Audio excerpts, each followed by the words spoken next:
ညနေခင်းတစ်ခု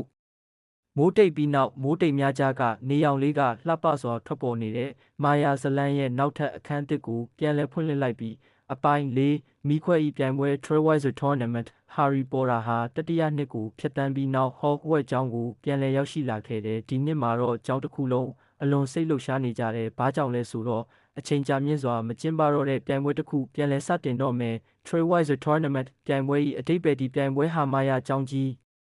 သုံးကျောင်းကြားကျင်းပတဲ့ပြိုင်ပွဲတစ်ခုဖြစ်တယ်။ Hogwarts ဘောပတ်တန် Beakspattons Durmstrang ကျောင်းတစ်ခုချင်းစီမှကျောင်းသားတစ်ယောက်ကိုရွေးချယ်ပြီးအန္တရာယ်များတဲ့စမ်းသပ်မှုတွေကိုကျော်လွှားရမယ်။မီးခွက် Goblet of Fire ပြိုင်ပွဲအတွက်ရွေးချယ်မှုကို Goblet of Fire ဆိုတဲ့မာယာမီးခွက်ကဆုံးဖြတ်တယ်။ကျောင်းသားတွေကသူတို့နာမည်ကိုစာရွက်ထဲရေးပြီးမီးခွက်ထဲထည့်ရတယ်။နောက်ဆုံးမှမီးခွက်ကပြိုင်ပွဲဝင်တွေကိုရွေးချယ်ပေးမယ်။မထင်မှတ်သောရွေးချယ်မှု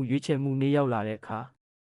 Hogwarts အတွက် Cedric Diggory Beakspattons အတွက်Fleur Delacour Durmstrang အတွက် Victor Krum နာပေမဲ့မီးခွက်ကနောက်ထပ်နာမည်တစ်ခုကိုထပ်ထုတ်လိုက်တယ်။ Harry Potter မဖြစ်သင့်သောပြိုင်ပွဲဝင်လူတိုင်းအံ့အားသင့်သွားတယ်။ Harry ကအသက်မပြည့်သေးဘူး။ဒါပေမဲ့မီးခွက်ကရွေးလိုက်ပြီးနောက်သူကပြိုင်ပွဲဝင်ရမှာမဖြစ်မနေပါ။တငယ်ချင်းတွေတောင်တချို့ကမယုံကြည်ကြဘူး။ရောင်တောင်စိတ်မကောင်းဖြစ်ပြီး Harry ကိုအချိန်နှဲငယ်မပြောဖြစ်တော့ဘူး။ပထမစမ်းသပ်မှုနဂါးပထမစမ်းသပ်မှုမှာပြိုင်ပွဲဝင်တွေဟာနဂါးကြီးတစ်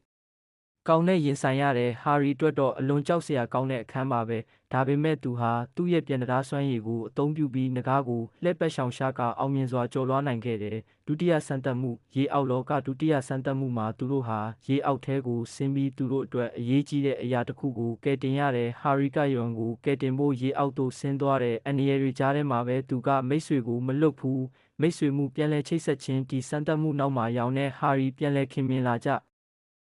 သူတို့ရဲ့မိတ်ဆွေမှုကအခက်အခဲတွေကြားမှာပိုမိုခိုင်မာလာတယ်။တတိယစမ်းသပ်မှုလျှို့ဝှက်လမ်းကြောင်းနောက်ဆုံးစမ်းသပ်မှုမှာပြိုင်ပွဲဝင်တွေဟာလျှို့ဝှက်လမ်းကြောင်းကြီးထဲဝင်ရောက်ရတဲ့အန္တရာယ်များတဲ့သတ္တဝါတွေလှည့်စားမှုတွေအမှောင်အင်အားတွေအားလုံးကိုကျော်လွှားရတယ်။မမျှော်လင့်ထားသောအဆုံးနောက်ဆုံးမှာ Harry နဲ့ Cedric တို့အဆုံးတိုင်ကိုအတူတူရောက်လာကြတယ်။သူတို့နှစ်ယောက်တစိမ့်ကိုအတူတူထိလိုက်ကြတယ်။ဒါပေမဲ့အဲ့ဒီတစိမ့်ဟာသူတို့ကိုအခြားနေရာတစ်ခုသို့ပို့လိုက်တယ်။အမှောင်ပြန်လည်ထွက်ပေါ်ချင်းသူတို့ရောက်သွားတဲ့နေရာမှာမကောင်းတဲ့အင်အားတွေစောင့်နေတဲ့ Cedric ဟာအသက်ခံလိုက်ရတယ်။ Harry ဟာတယောက်တည်းကြံခဲ့တဲ့နောက်တော့အရင်ကပျောက်ဆုံးသွားခဲ့တဲ့ Voldemort ပြန်လည်ပေါ်လာတဲ့နောက်ဆုံးတိုက်ပွဲ Harry ဟာကြောက်ရွံ့ပေမဲ့မထွက်ပြေးဘူး။သူ့မိဘတွေကိုတတိယပြီးတတိနဲ့တိုက်ခိုက်တဲ့နောက်ဆုံးမှာသူဟာလွတ်မြောက်နိုင်ခဲ့တယ်။အမှန်တရားဤစတင်မှု Harry ပြန်ရောက်လာတဲ့အခါသူပြောလိုက်တယ်။ Voldemort ပြန်လာပြီ။ဒါပေမဲ့လူတိုင်းမယုံကြည်ဘူး။ဒါဟာနောက်ထပ်အန္တရာယ်ကြီးတစ်ခုစတင်တော့မယ်ဆိုတဲ့